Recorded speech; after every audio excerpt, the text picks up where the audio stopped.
네, 안녕하세요. 네, 바로 우리 들어가 보도록 하겠습니다. 우리 첫 번째, 우리가 한번 이야기해 봅시다.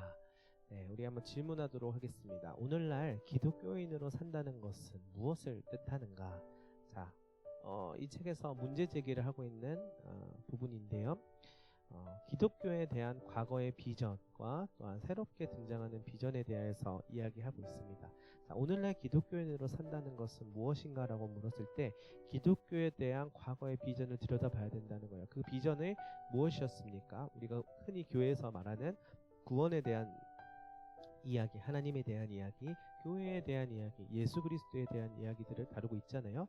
그 과거의 비전들, 과거가 계속해서 해석해오면서 유지해오고 있었던 신앙의 이야기들이 있다는 것인데요. 그러나 시대가 변한다는 것이에요. 변화된 시대가 있다는 것인데 거기서 새롭게 등장하는 비전들이 있다는 것이에요. 과거에 이 구원에 대해서, 하나님에 대해서, 예수 그리스도에 대해서 다루면서 클리어하게 나아갔던 부분들이 있지만 시대가 변화하면서 이제는 새롭게 그 주제들과 그 현실들에서 응답하고 다시금 그것에 대해서 이야기할 수 있을 만한 장이 필요하고요. 또 해석들이 필요하다는 것인데 이 둘 사이에서는 갈등과 변화를 반복하고 있어요. 자, 우리는 그런 시대 속에서 살아가고 있어요. 어떠한 주제들이 있는지에 대하여서는 여러분들이 아주 잘 알 것입니다.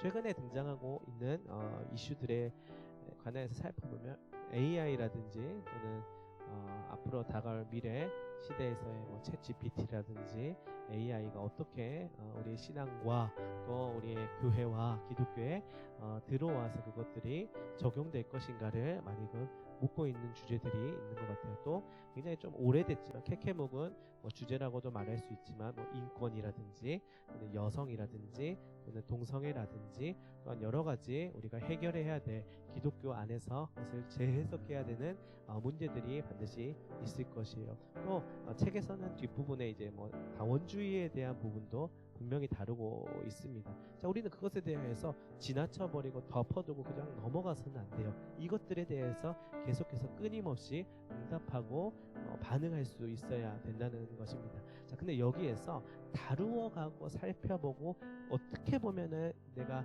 할 수 있는 선을 마지노선을 그어놓고 거기 안에서만 사유하는 것이 아니라 선을 넘어보기도 하고 어디까지 내가 이 부분에 대해서 다룰 수 있느냐를 충분히 고찰해 봐야 됩니다. 근데 이게 중요한 사실이 있어요. 그러나 확신을 가지고 있어야 돼요. 무엇이냐면 오늘날에도 기독교가 말이 되는 것이고 의미가 있다는 것이에요. 기독교가 결국 뻥 아니야? 기독교가 결국에는 소용없는 거 아니야? 이것이 진리라고 하는 것이 아닌 거 아니야?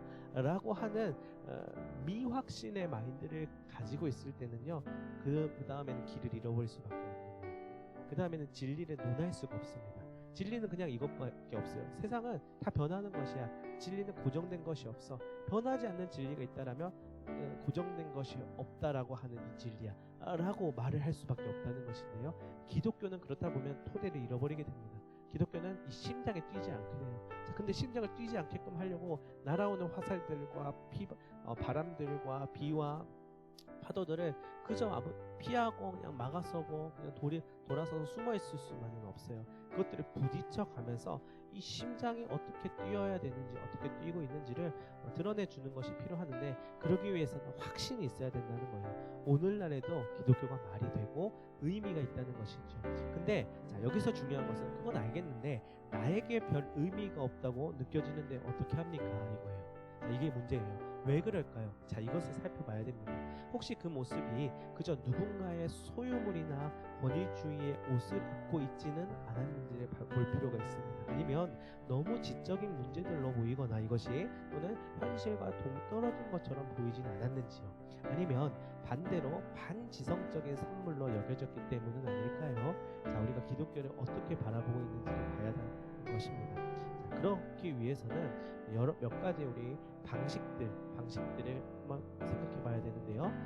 첫 번째는 기독교가 설득력을 갖는 방식이 무엇인지. 자, 이전에 기독교가 어떠한 이유로 설득력을 가졌다 하더라도 이것이 유효해서 이 어떻게 보면 상징들이 계속해서 유지가 될 수 있는지, 아니면 갱신을 해야 되는지, 아니면 파기하고 새롭게 정립을 해야 되는지 설득력을 갖는 방식을 살펴봐야 돼요. 예전에 기독교가 가지고 있었던 방식에 굉장히 타격을 입었던 것이 계몽주의와 이성주의가 발달하면서 또는 인문주의가 발달하면서 그것이 타격을 받았지만 또 넘어설 수 있는 계기들이 마련되지 않았습니까? 자, 그 다음으로는 가장 폭넓은 의미에서 인생에 대해 받아들일 수 있는 의미를 주는 방식, 의미가 있어야 된다는 것이고 인생에 대해 받아들일 수 있는 어떤 요소가 있어야 된다는 것입니다. 자, 세 번째로는 눈에 보이는 세계 너머에 실제하는 세계를 이해하고 그 실제하는 세계와의 관계 속에서 우리의 인생을 이해하는 방식이 필요해요. 자, 현상적인 세계, 보이는 세계 너머에 우리가 영혼을 가진 자로서 보이지 않는 세계, 이 너머에 있는 실제하는 세계를 이해하고 또 그것과 관계하고 또 보이지 않는 하나님과 관계하는 그 방식을 잃어버리면 안 된다는 것이에요. 자, 이것이 바로 잃어버리면 안 되는 우리가 가지고 있을 만한 확신입니다. 자, 그것은 좀 더 구체적으로 말하면 하나님을 보는 방식이에요. 그리고 하나님과 우리가 관계를 맺는 방식을 다시금 고찰해 봐야 됩니다. 그리고 삶의 변화로 나아가는 길에 이제 새로운 방식, 내가 어떠한 삶의 태도를 가지고 어떠한 삶의 모습들을 가지고 가야 되는지를 살펴봐야 된다는 것입니다. 자, 과거의 방식 아까 말했었죠. 과거의 방식들, 어떻게 보면 과거의 방식이라고 말하지만 우리가 굉장히 익숙해져 왔고 기독교라고 말할 수 있을 만한 산물이에요. 자, 그런데 변화하는 시대 속에 그것이 의미를 주지 않는다. 그것이 상징적인 역할로서 그것을 유지할 수 없게끔 만든다라고 했을 때는 새로운 방식이 필요하다는 것인데요. 자, 이것과의 갈등이 있다고 했어요. 자, 그런데 그것을 해소할 수 있을 만한 것은 결국은 이 심장이 무엇이고 심장이 왜 뛰는가, 이 본질을 꿰뚫어 보는 것이에요. 자, 과거의 방식을 재발견하고 재해석하는 것이 필요하다는 것이지요. 자, 두 번째, 새로운 방식을 고찰해보고 연구하면서 적용해 보는 것이 필요하다는 것입니다. 자, 그럼 이런 질문을 할 수 있어요. 머리와 가슴 모두를 만족하고 있는가? 그리고 우리는 자유해야 합니다. 자유해야 합니다. 라는 것을 발견할 수 있어야 돼요.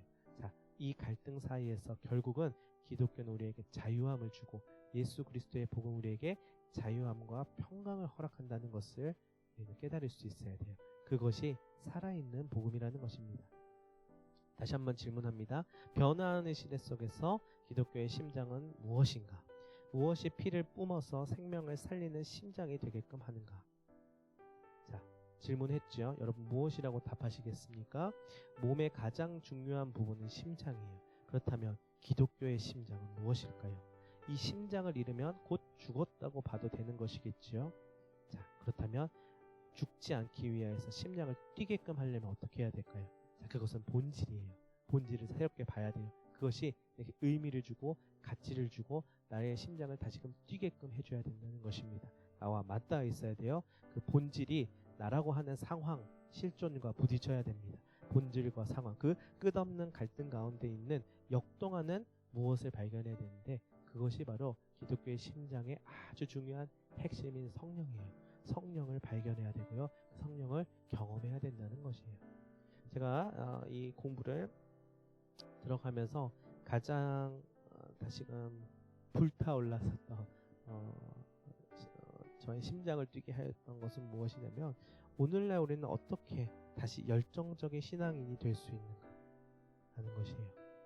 열정이라고 하는 것이 그저 뭐 감정적으로 또는 과격하고 공격적인 신앙인이 돼야 된다는 말이 절대 아닙니다.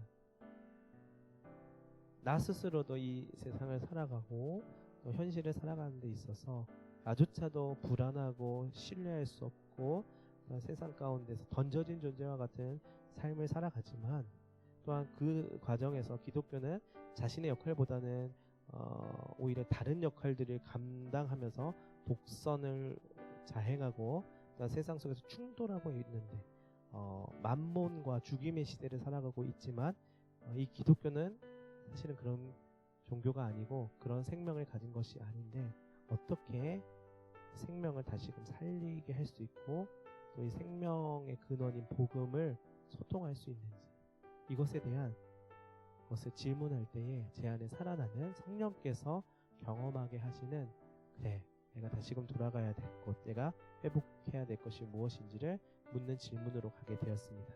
자, 여러분 지금 다루었었던 어떻게 보면은 인트로이자 오리엔테이션이자 간단하게 첫 번째 이야기를 우리가 나누어 봤는데요. 자, 여기서부터는 책을 읽어가면서 내가 필기를 하면서 어느 정도 나의 생각들과 또는 마커스 보고가 말하고 있는 것이 무엇인지에 대한 이해가 필요합니다. 자, 공부는 여기서부터 시작되는 것이지요. 그리고 나서 하나씩 이제 주제 아까 말했었던 별로 들어가 보는 것이요. 그리고 나서 마지막 나의 생각들을 통하여서 그 다음에 실천적인 또는 교회에 대한 고찰들 또는 기독교에 대한 미래적인 나의 통찰들을 담아낼 수 있어야 될 것이에요. 자, 그것이 어떻게 보면 레포트고 성찰 페이퍼라고 볼 수 있을 것입니다. 자, 공부는 이렇게 해야 합니다. 이론적인 것들을 외우고 또한 습득하고 그것에 대해서 발전시키는 거 반드시 필요합니다. 그러나 기독교의 심장의 목적이자 역할은요, 그것들이 생명력을 가질 수 있게끔 심장이 뛰게끔 해줄 수 있을 만한 촉매제 역할을 한다라고 생각합니다. 자, 이 공부를 할 때 있어서는 라이브함이 필요합니다. 자, 여러분들이 그러한 라이브함으로 들어갈 수 있게 되기를 바랍니다. 여기까지 하도록 하겠습니다.